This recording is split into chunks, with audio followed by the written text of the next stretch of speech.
Mist on the mountain's brow, whispers from long ago.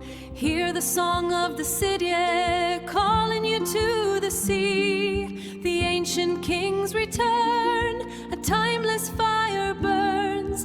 The heart of air calls beyond the waterfalls. You'll hear people say there was an old prophecy of Column Kill whispered more than written about a white horse turning where the provinces meet, and if it ever did, sorrow would fall on Ireland. Around Rooskey, that wasn't a fireside tale. This stretch of the Shannon has always been a border place. Longford was once part of Meath. Ulster's Reach came down this far, and Connaught is only across the water. Even the Black Pig's Dyke isn't far off, that ancient scar in the land that remembers more than we do. So when the prophecy was mentioned, people didn't laugh. They just nodded, the way you do when something is older than memory. In 1845, the English contractors arrived to build the new bridge. To do it, they dammed the Shannon. The river dropped away, leaving the basin below the works nearly dry. The stones of the riverbed showing like bones. Local men were hired for the labour. They were glad of the wages, but uneasy all the same. Disturbing the Shannon was never a small thing. The first sign came quiet. The ordinary dark horse they used for hauling stone went lame overnight. No cut, no stumble, no reason. It just wouldn't put weight on the leg. The men didn't like it, but horses go lame, and they said nothing. The overseer didn't waste time. He sent for a replacement, and the next morning a white horse was led onto the site. The moment the men saw it, they froze.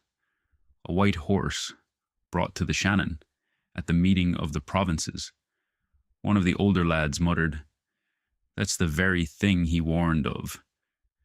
Another told the overseer straight that the horse shouldn't be near the river. But the English brushed it off, said they weren't stopping work over old stories. The men didn't want to handle it. They didn't want it near the dam. But orders were orders, and the overseer drove them on. The white horse was restless from the start, tossing its head, stamping, pulling against the reins. And then, sometime in the afternoon, it broke free. It bolted down the bank and into the dry basin of the Shannon, where the water should have been. The men ran after it, but when they reached the edge, they stopped dead. The white horse had dropped to its side and was rolling in the exposed riverbed, slow, deliberate, as if marking the place, as if turning the way the prophecy said it would. No one spoke. The overseer shouted at them to get on with the job, but the men backed away from the river. They said the sign had been given. They wouldn't go near the bridge. The overseer cursed them for fools, said the horse was only scratching its back. But the basin was dry. There was no reason for it to be there at all. It took days before the men would return to the work, and even then they moved quiet, watching the river as if expecting it to rise up and speak. And it wasn't long after, maybe a week, maybe less, when word came from Anaduff.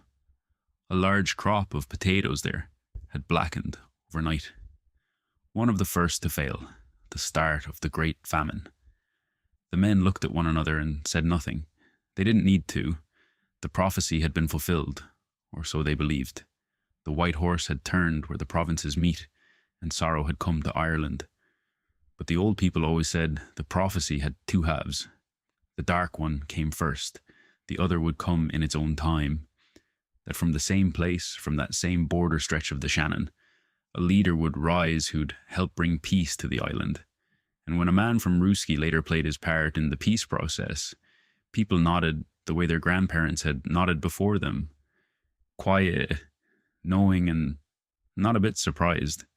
Because around here, the river remembers, and if you're watching, really watching, it'll tell you what's coming long before the rest of the world catches up.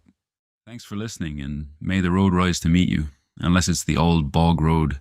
Bye for now. Where ancient Ancient spirits softly tread, and mossy stones hold what was said.